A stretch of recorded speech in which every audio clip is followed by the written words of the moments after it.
Hello, my name is Mineo Makio, and this is my sign name.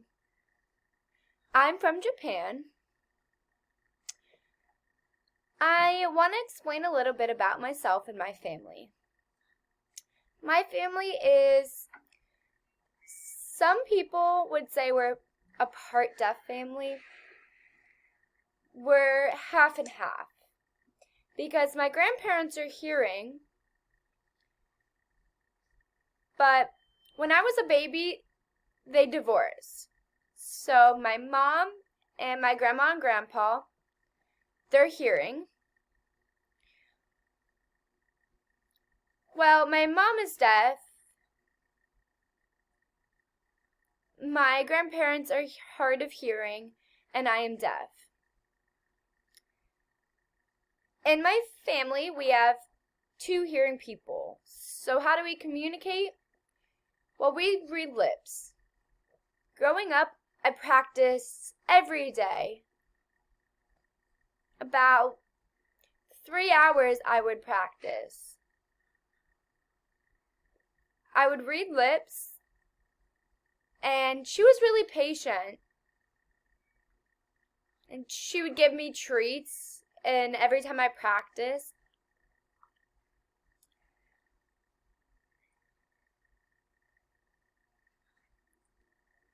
they would say, if you can talk, then you can make phone calls, and you can communicate with my mom by fingerspelling. And when I was 3, I could kind of sign and fingerspell. My grandparents, it was hard to communicate with them because my grandparents didn't know sign. For example,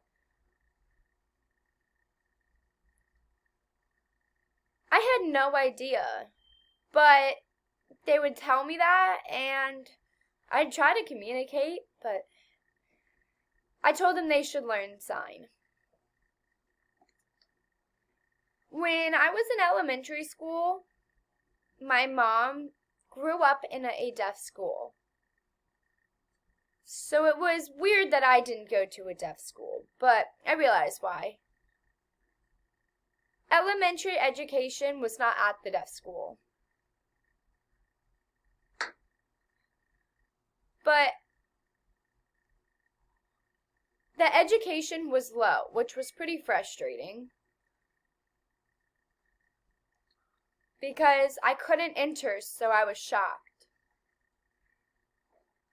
So I went to a hearing elementary school in a separate school for their deaf program. And I traveled back and forth and had no interpreter. When I was in elementary school, I couldn't talk, but I could play with the other kids. And when I went to the deaf program at this elementary school, I had a deaf friend. And they all went to the deaf schools, and they could all sign. But they encourage you to enter elementary school and go to a program so you could learn about the right culture and the teachers could understand the deaf students.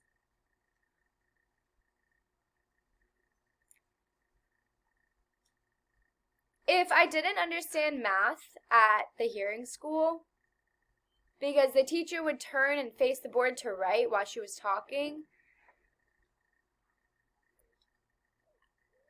if I didn't understand, I would bring it to the deaf program and the teacher would slowly explain it to me. So I was really thankful for that program because it improved my math skills and my language. When I entered high school, at the time it was frustrating because there were many groups of people that would just talk. if they sat right in front of me, I could read their lips. And if they talked slowly, I'd understand them.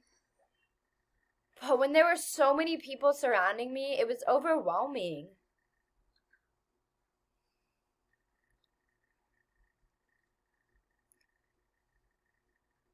Outside of that, there were other schools with deaf programs. I'd meet people. And in school, I had a few friends.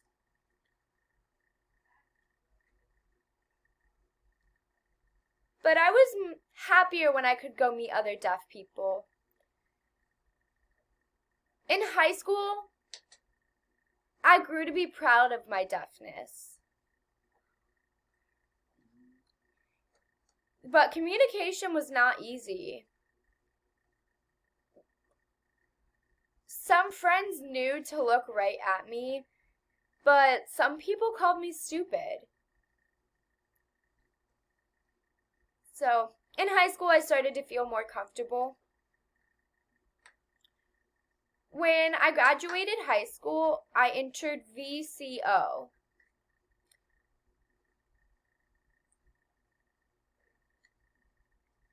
Where I learned some stuff and then graduated. So, I was successful in learning to drive.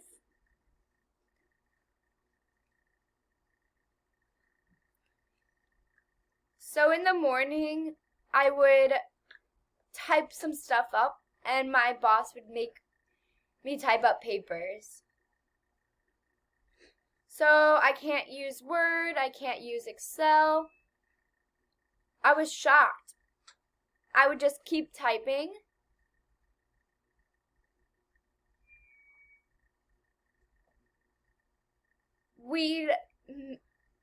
I'd drive over and they would review my work. All day I just worked. For about 30 years I've been working, and then I came here. And I worked with the machines for a while. After that, I worked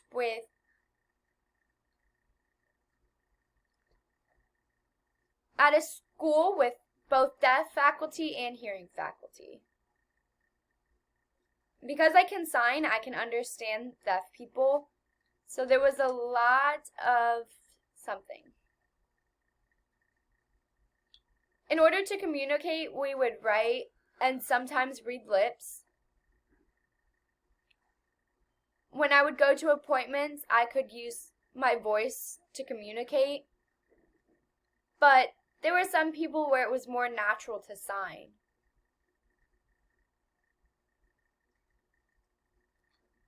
There was about 7 years I worked there. And after that, I decided to fly over here